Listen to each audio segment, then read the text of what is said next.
Olá, eu sou Janene Spolidori, especialista em neuroeducação e elaboradora profissional de material didático. E para este vídeo em especial, eu gostaria de lembrar que eu também sou autora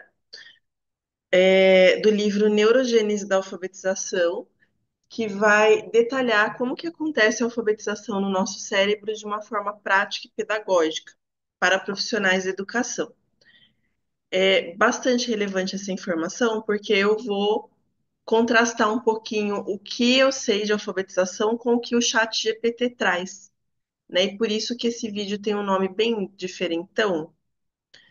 Para quem não sabe, gente, eu também tenho formação na parte de TI, tá? Então eu faço programação aí desde os anos 2000, então eu sou programadora há mais de 20 anos. E isso vai fazer toda a diferença aí na minha compreensão dos termos de internet. Então eu tenho formação em SEO, por exemplo, que é Search Engine Optimization, que é a busca do Google. Também tenho formação em AEO, que é a linguagem artificial que a gente tem agora, nessa inteligência tipo ChatGPT. E isso também vai fazer diferença na minha explicação de hoje. Vou falar por que o ChatGPT ainda não resolve a alfabetização no país e não sei se algum dia ele irá resolver, tá? Não vejo essa possibilidade pelos mais de 20 anos que eu tenho em programação, aí eu acho que da forma como deveria não vai conseguir substituir a alfabetização da sala de aula que o professor faz, tá? Então você pode aproveitar, se inscrever no canal, curtir o vídeo e compartilhar o vídeo este vídeo com pessoas que podem se beneficiar da informação. Eu sempre deixo claro que é este vídeo, porque nem todo vídeo tem permissão de compartilhamento, né? Então, como profissionais de educação, nós devemos ser muito sérios em relação à questão de direitos autorais.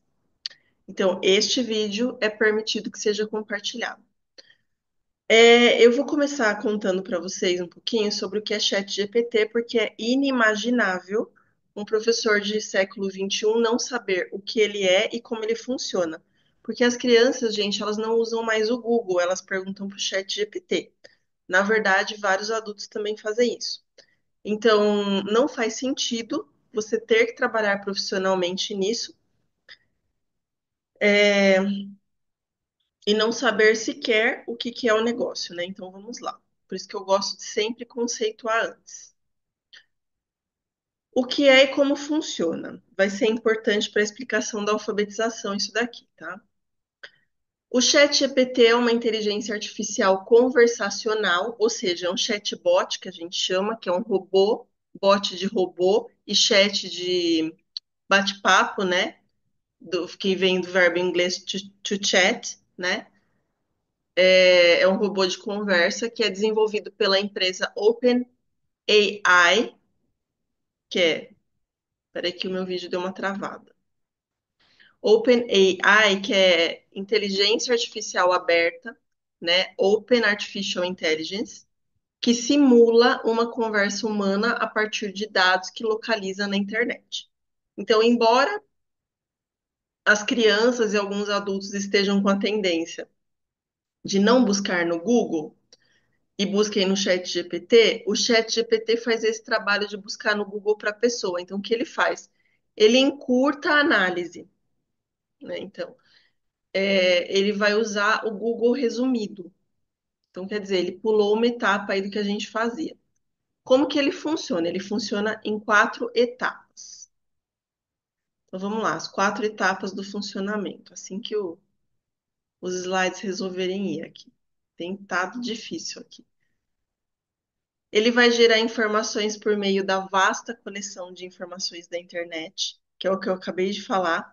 Então, ele pega toda a compilação que tem daquele assunto que você pediu e ele vai gerar informações mais resumidas a partir dali. Isso é legal. Usa redes neurais de máquina para conectar as informações coletadas. Aqui, uma coisa que eu acho importante é a questão que são redes neurais de máquina. Então, nem sempre ele entende exatamente o que o humano perguntou, né? Porque essas redes neurais, eles vão achar informações que o humano colocou ali, mas que a máquina não entende totalmente. Já começa aqui um probleminha. Gera textos de resposta de acordo com as perguntas do usuário, simulando em formato de conversa.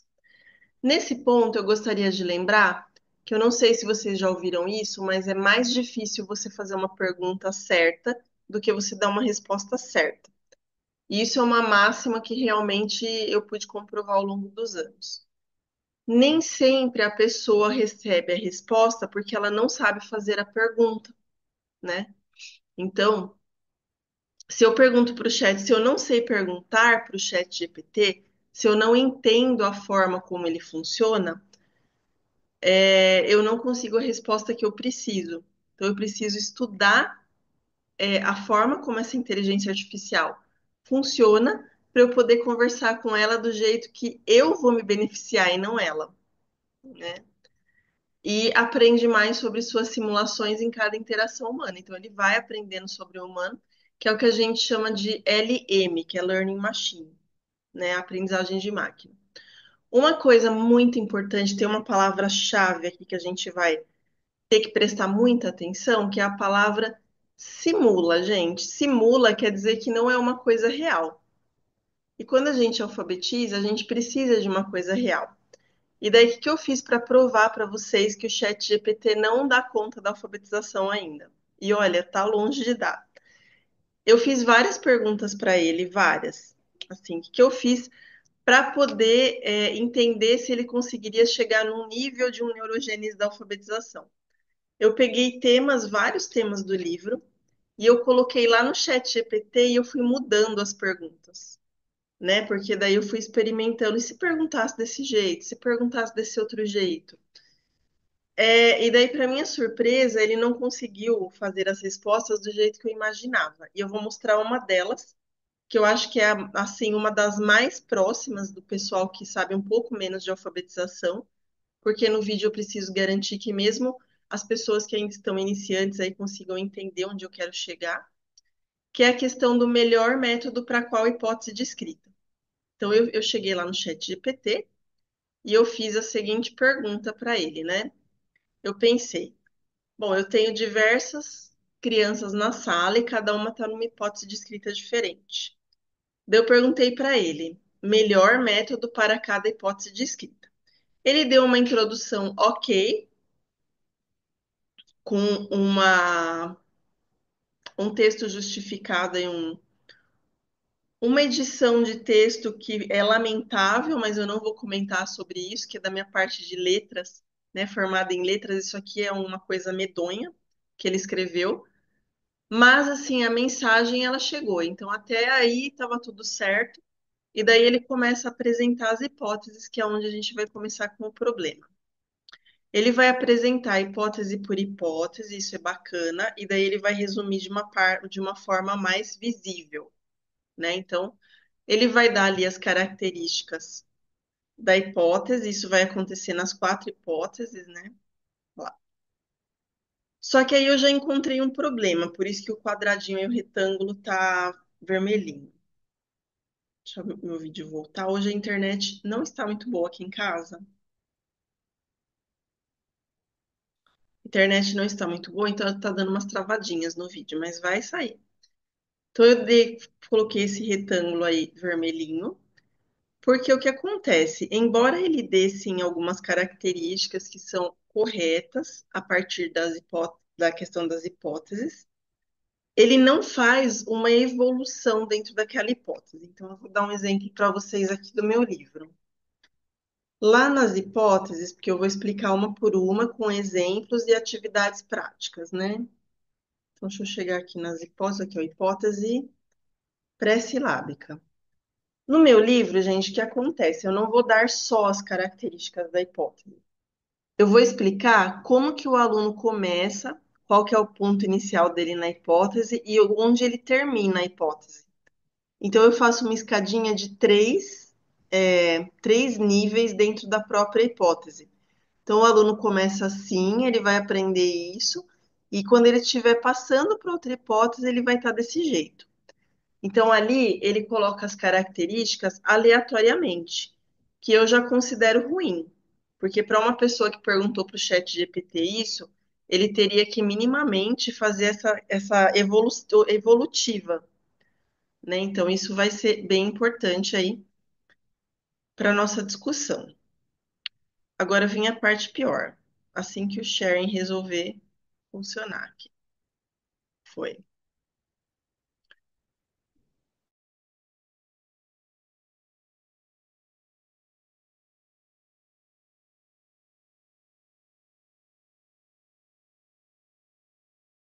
Pode aproveitar e ir fazendo anotações enquanto eu dou umas travadinhas aqui. Aqui eu não sei se a travadinha vai aparecer para vocês, mas para mim aparece. Daí lá no melhor método, que foi o que eu perguntei, né? Ele fala que é um método construtivista. E daí aqui a gente tem um erro gravíssimo, que a internet traz a rodo. Então, assim, esse erro, ele aparece muito na internet. E para uma pessoa que é leiga na alfabetização, vai acreditar que existe um método construtivista, mas não existe, gente.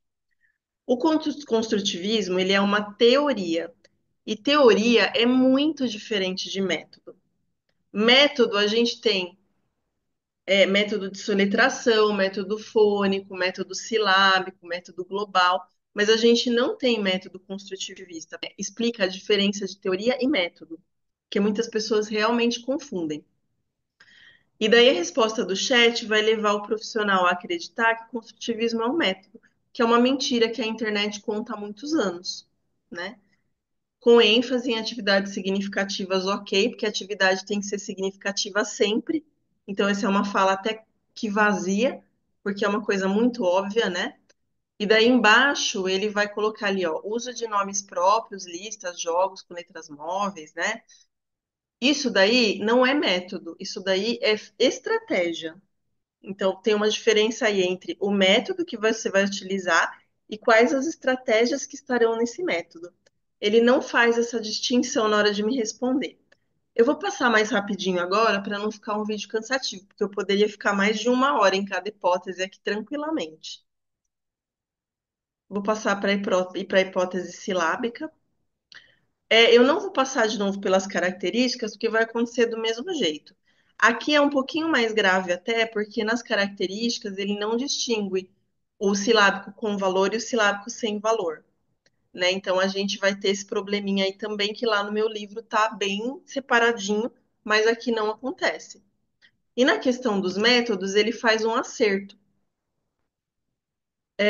Porque ali tem o método fônico, e método fônico realmente é um método, e realmente a gente pode utilizar com a hipótese silábica, né? Então, lá na pré-silábica, deveria ter respondido que vai utilizar o soletração em grande escala e vai introduzir o método fônico. Aqui na hipótese silábica, ele deveria falar que vai utilizar o método fônico misturado com o método de silabação. Por quê? Olha lá a travadinha. Por que isso? Porque eu preciso avançar a hipótese da criança. Então, se eu permanecer no mesmo método, isso não vai acontecer. Então, eu sempre vou fazer a transição de um método para o outro. E nas duas primeiras hipóteses, eu vou usar os métodos sintéticos, que são soletração, fônico e silábico, né? Então, esses três métodos são mesclados aí nesse começo. E daí a gente vai ter lá um erro que vai ser constante, que em lugar de usar o método, eles usam ferramentas, estratégias aí para explicar o método. Aqui, quando ele fala atividades com rimas, aliterações, segmentações de palavras em sílabas, ele não menciona que é consciência fonológica. E pode levar a pessoa a pensar que não está dentro de consciência fonológica, que é uma coisa que deve ser treinada desde o pré-silábico. E lá não consta também, né? Então, aqui ele reduz a potência da consciência fonológica a uma hipótese, que é uma coisa bem preocupante. Na hipótese silábico-alfabética, ele vai cometer outro erro. Ele vai permanecer com o método fônico, que não é mais adequado, né? Então, quando a criança chega no silábico-alfabético, eu posso sim utilizar, mas eu vou utilizar muito pouco, em sinalizações muito pontuais. Aqui na hipótese silábico-alfabética, eu vou permanecer com o método silábico e vou introduzir os métodos de palavração e sentenciação. A abordagem construtivista ele vai manter, porque a gente está falando de hipóteses de escrita e está dentro dessa abordagem, né? Então ele não tem como sair disso, ir para o tradicional dentro das hipóteses, porque não combina, né? E daí ele vai falar também da análise e síntese das palavras, que aqui ele deveria ter mencionado que deve passar para os métodos analíticos, né? Porque eu estou saindo da síntese e indo para a análise no silábico alfabético. Então, ele deveria ter falado que eu saio dos métodos sintéticos e começo a utilizar os analíticos, que é o palavração e o sentenciação. Ele não menciona o nome dos métodos, quer dizer, o ChatGPT não sabe sequer que esses métodos existem, porque as pessoas falam muito do método fônico e o que ele tem na internet para procurar isso, ele não tem acesso aos outros, né? Então isso acaba configurando aí uma falha na informação. E na hipótese alfabética, ele vai falar um monte de coisa que é verdade, mas ele não vai dar nome aos bois. E daí a gente vai configurar aí como estratégia e não como método. Na hipótese alfabética, ele deveria ter pelo menos mencionado o método global, mas ele não faz isso. Ele vai trazer somente as estratégias porque ele não tem condições de falar para a pessoa uma coisa que ele não sabe. E por que que essas falhas todas elas vão acontecer na resposta do chat GPT? Lembre-se que ele gera o texto a partir da internet, do que a internet tem. Então, por ser um robô, ele não vai funcionar se isso funciona, ele não vai saber se isso funciona com um ser humano, porque ele nunca esteve numa sala de aula. Ele nunca pisou numa sala de aula e participou, da alfabetização das crianças. Ele usa informações que as pessoas vão jogando lá. E nem sempre essas pessoas são confiáveis. Nem todo mundo escreve livros. Se as informações de alfabetização na internet fossem suficientes, gente, há muito tempo a gente já teria resolvido as dificuldades na escola. Na verdade, a internet ela chegou para trazer muitos benefícios, mas um dos maiores malefícios é a desinformação. Porque às vezes a pessoa pouco sabe e o pouco que ela sabe, ela coloca lá, achando que ela sabe muito, né? Aquele Dunning-Hill, né, que chama. Acho que é síndrome de Dunning-Hill. Kruger-Hill, eu não lembro o nome. Dunning-Kruger, é uma coisa assim, que a pessoa sabe muito pouco e ela acha que ela está arrasando. E daí que ela faz? Ela coloca um monte de desinformação, coisas que para ela dão certo porque ela acha, mas que de verdade não estão dando certo. E daí, como algumas pessoas sabem menos que ela e elogiam, ela continua colocando coisa, porque ela precisa daquele elogio para continuar. Então, isso faz com que ela tenha a falsa impressão que ela está ajudando, mas na verdade ela atrapalha porque ela coloca na internet informações que são falsas, né? É uma promoção assim, é uma fake person, né? Uma pessoa falsa ali de. E daí a gente não tem as informações suficientes porque tem esse monte de mentira pedagógica e na alfabetização na internet.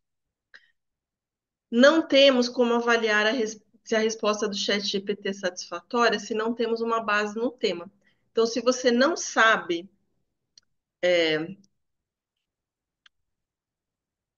o mínimo sobre a alfabetização, você não tem como avaliar se aquilo que o chat GPT disse é verdade. E daí eu tenho uma tecnologia para vocês que e ela foi desenvolvida por um cara assim fantástico, que infelizmente já morreu e que se chama Gutenberg. O Gutenberg, gente, fez uma coisa maravilhosa, uma revolução, que se chama imprensa, né? Na verdade, ele inventou aí a máquina tipográfica, que faz com que a gente tenha livros. Então, olha que tecnologia fantástica, que muito supera o ChatGPT que a gente tem aqui, que é um livro que cabe dentro da bolsa e que tem todas as respostas corretas que o ChatGPT não consegue dar, né? Então, perguntou para o chat GPT o que que eu posso fazer se eu não sei se aquilo é verdade. Eu vou olhar lá no sumário dessa tecnologia, porque ele está bem explicadinho aqui, né? Vou lá, por exemplo, eu quero saber sobre a hipótese silábico alfabética. Eu olho lá, hipótese silábico alfabética. a página 98 e eu consigo comparar se o chat GPT está me dando a mesma informação ou se ela está capenga. Além disso, as várias perguntas que eu vou ter que fazer para o chat GPT, porque eu vou gastar pelo menos aí uns 50 minutos, que é o que eu gasto mais ou menos em cada pergunta que eu faço para ele, eu já tenho pronto visual, como que é a escrita da criança, e eu tenho até modelos de atividades que eu tenho que dar para elas. Né? Então, olha que tecnologia mais fantástica a gente tem aqui com a imprensa de Gutenberg. Um livro completo que até tira a necessidade de você perguntar para o chat GPT, porque você não sabe se você vai receber uma resposta confiável. Aqui você tem todas as referências no final que vão te comprovar que esse material ele foi feito a partir de uma bibliografia confiável, né? Então, a gente tem toda essa diferença aí. E se você achou interessante, eu vou contar para vocês, porque assim a gente precisa ser profissional, porque a gente é responsável por uma vida humana e como ela vai colher seus frutos aí a partir do momento que ela sai da nossa sala para outra sala. Então, você pode ter materiais de verdade, né? Então, assim, na verdade, eu até esqueci de falar uma coisa. A coisa mais monstruosa, gente, que o chat GPT faz é analisar a sondagem escrita da criança. Às vezes, o professor dá para o chat GPT analisar e daí ele traz uma resposta incorreta. Por quê? Porque ele vai buscar de toda a internet e tem muitos erros na internet, mais erros do que acertos. Por isso, eu criei ali o ADA, que eu não estou mostrando aqui, mas o ADA é um aplicativo de alfabetização que ele faz a análise da sondagem de escrita da criança, mas utilizando informações controladas. Então, ele não vai buscar na internet, ele vai buscar no neurogênese da alfabetização qual é a hipótese da criança. Então, eu limitei o campo de atuação dessa inteligência artificial para ela responder só o que ela tira daqui. Ela não vai pegar da internet, para ter uma maior porcentagem de acerto. E daí, a gente tem aí a sugestão para você, se você ficou interessado no livro, Neurogênese da Alfabetização, você pode adquirir ele pelo jananespolidori.com.br. E daí eu preciso falar uma coisa muito importante, porque tem algumas pessoas que colocam no carrinho e deixam para pagar depois, por causa do Pix. A loja, gente, tem um sistema que esse livro ele é físico. Então, isso quer dizer que ele vai ter um estoque. Se a pessoa não comprar em tantos dias, esse livro vai ter o pedido cancelado e ela não vai ter mais direito a garantir esse livro. Então, a pessoa que coloca no carrinho e demora para comprar, ela pode ficar sem. Se você optou por comprar esse livro, não demore para fechar a compra, porque a gente não pode se responsabilizar pelo cancelamento de pedido da loja, automático, tá? Olha a inteligência artificial aí de novo. Além disso, a gente tem materiais que são atividades em arquivo, como o especial silábico, a gente tem pré-silábico, silábico, silábico alfabético, alfabético, vários volumes que são independentes um do outro a partir aí de 13, 15 reais que você pode também utilizar, tá? Que ele é arquivo, então ele é mais barato que um livro que você carrega para a vida toda. Além disso, a gente tem os cursos no clube de membros. Ah, eu acho que a televisãozinha vai tampar aqui o telefone da Cirlei. Mas eu coloco para vocês no resumo e vou falar. Não são só esses cursos, tá? Mas tem outros lá. A gente tem práticas de alfabetização, tem hipótese de escrita, tem o curso de letra cursiva, tem o curso de consciência fonológica, tem hipóteses de leitura, tem um curso que eu gosto muito que chama mais ou menos assim: só ensina a ler o professor que sabe o que a leitura é. Então, é um curso muito diferenciado que o chat GPT com certeza não dá conta e nem dará, porque eu não deixo essa informação aberta. Então, se você tiver interesse nos cursos, for assim responsável a esse ponto, porque os cursos custam a partir de R$ 6,99, você pode pedir informações com a Cirlei no WhatsApp 11 98808 4676. Vou deixar no resumo do vídeo o link do Neurogênese, o link dos materiais de alfabetização. E com a Cirlei você pode perguntar também do ADA, que é esse aplicativo que eu falei para vocês da sondagem, e dos cursos. Vou deixar o WhatsApp dela no resumo do vídeo. Espero que vocês tenham gostado, tenham entendido aí. Depois eu posso fazer outros vídeos que eu vou mostrar ali os problemas que o Chat GPT traz, né? Eu estou mexendo nele faz bastante tempo, a gente tem analisado bastante. Todas essas falhas que ele traz têm ficado bastante preocupante, porque as pessoas também pedem mais informações para ele, sem ter essa base, né, que seria necessário ela ter um livro único que resolve isso. Então, eu quis trazer aqui para vocês entenderem essa realidade que é preocupante. Espero que vocês tenham gostado. Isso também deveria ser trabalhado em sala de aula, você pegar um texto feito por um profissional, por exemplo, Os Leões. Você pega feito por um profissional e pega um que o chat GPT fez, e daí para a criança contrastar se as informações estão corretas, um trabalho maravilhoso, porque a gente precisa tirar essa confiança total da máquina, sabe? É igual quando você paga em dinheiro físico e paga em cartão. A gente estava falando sobre isso aqui em casa. O maior beneficiado para essa questão do pagamento por cartão aí, até a questão, o Pix nem é também, né? Porque deve ter alguma coisa aí que fica, não sei dizer. Não posso afirmar uma coisa que eu não sei. Mas quando você paga em cartão, por exemplo, uma parte da compra, né, da venda feita ali, uma parte do valor fica com os impostos ou com uma taxa que tem da maquininha, né? Então, o que acontece? Quando você paga com cartão, além do governo saber que você tem aquele dinheiro, ainda acontece de você dar uma porcentagem dele para o banco, para a maquininha. Quando você paga em dinheiro vivo, você paga o café com uma nota de R$ 50. Ela te dá o troco. Daí ela pega essa nota de R$ 50, que o governo não sabe que existe, e ela vai no mercado. Daí lá no mercado ela dá no caixa para comprar suprimentos para a cafeteria. Que o mercado não sabe que ela fez essa compra, porque ela não informou o CPF e ela utilizou um dinheiro físico. Então, essa conta não fica na área digital.